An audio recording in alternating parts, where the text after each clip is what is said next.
My dear fellow Americans, my name is Raji Rab. I'm your congressional candidate, District 30, California. I'm here reaching out to you in view of massive, widespread discrepancies reported in the 2018 primary elections. I'm also responding to the large number of people who came to my office and complained about the difficulties they faced during the 2018 primary election. This is also about the 118,000 people who could not vote due to the missing names in the roster. So, in view of all these discrepancies and the widespread complaints that I received from my office, I'm reaching out to you with utmost honesty, truth, and sharing my story. Days before the election, I received a letter from Dean Logan, the registrar of LA County Registrar Office, saying and showing with an attachment what my ballot would look like. It shows that my ballot punch number was 148, my name was Raji Rupp, and I was number one in sequence. I was very happy. I spread the news around, my supporters were very happy, and I was enjoying a great support in the District 30, California.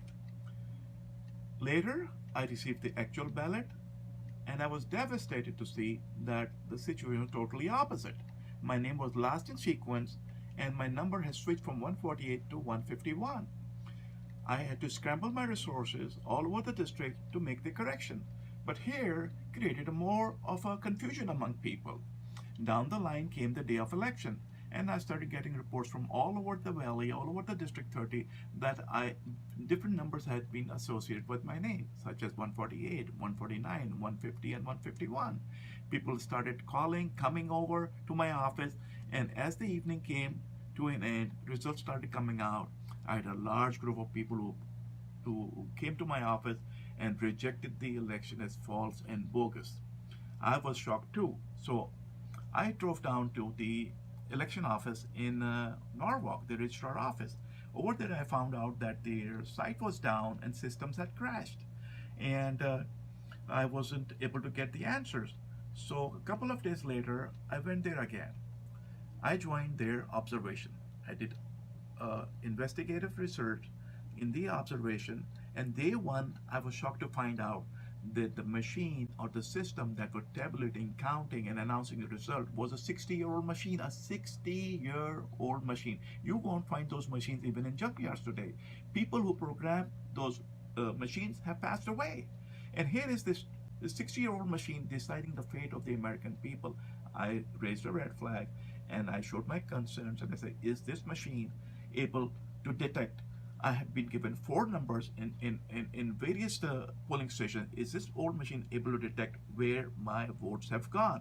I told them that I had serious concerns that my vote have been shifted to other candidates, and there is no knowing what is the outcome of the election. I told them the election results were muddied by this machine, and that the outcome of this election was uncertain.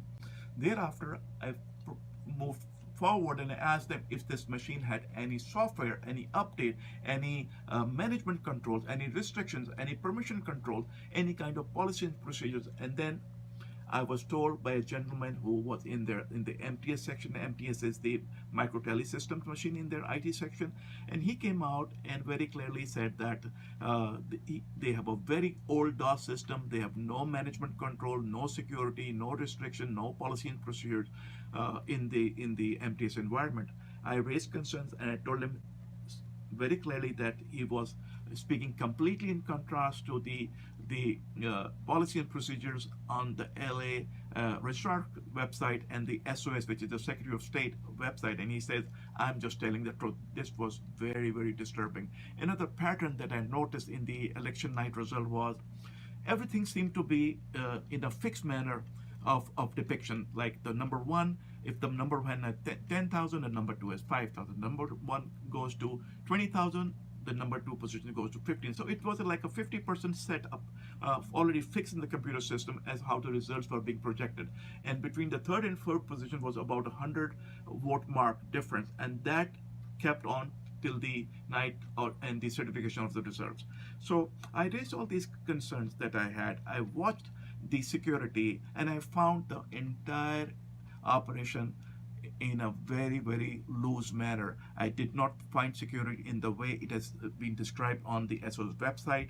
The day came when the 1% audit was to take place. We went there, and I was lucky that 1% audit came out with my district polling station.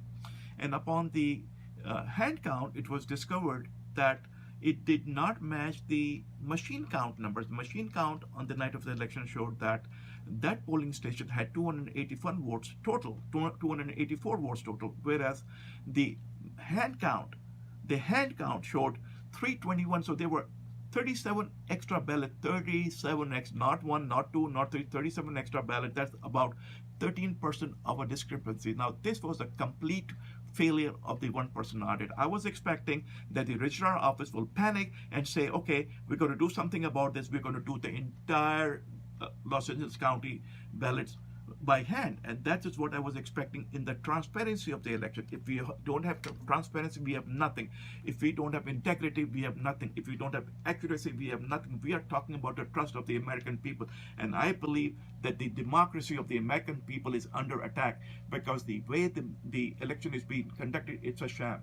I have gone into the process of recount. I pointed out that day that the 1% audit that was conducted was a failure. And as I was discussing out in the lobby about the failure of the audit, one of the guys who worked outside in another office went inside the tally room, grabbed the internet precinct votes, brought it out, and started saying that these votes that are extra could have come from the MTS machine as it could not read it. I said, I want evidence. I want to know where these extra ballots came from because this is the voice of the American people. No answers were given. As we were walking out, I raised my concerns and I decided to file for a manual recount. We came back, we found so many discrepancies in the system, so many failures in the system. The system was supposed to be certified by the federal authorities about 10 years ago. The entire election facility was given a conditional approval that it needs certain conditions. None of the conditions were met. This is a complete failed system that is deciding the future of the American people. I hope that the question that I have raised, I will also point out that if you go to my website, rubforcongress.com, you'll find a document, 26-page document with 168 questions that I sent to the registrar, Dean Logan. The manner of election is totally unacceptable. It's not about winning and losing. It's about the integrity of the American people because there is no transparency, there's no integrity, and there is no accuracy in the system. There is the trust of the American people has been violated. People expect these things. We are a nation of laws. We believe in the rule of law, but without the enforcement of law, there is no rule of law. So we have filed the complaint with the registrar office. We have laid it down. If you go to my website, you will see those questions out there. Many, many, many violations have taken place. The election itself is completely unacceptable. If you go to my website and look at the complaint, you will find out what is the truth. I've spoken everything from the bottom of my heart, from the honesty, from the truth, and I expect that the American people will support me in trying to get to the truth in the matter because we need to have transparency, we need to have integrity, we need to have clarity, we need to have accuracy, and all those factors are completely missing from the 2018 primary election that have just finished. I need your support, I need your support, and I need your support. Thank you very much.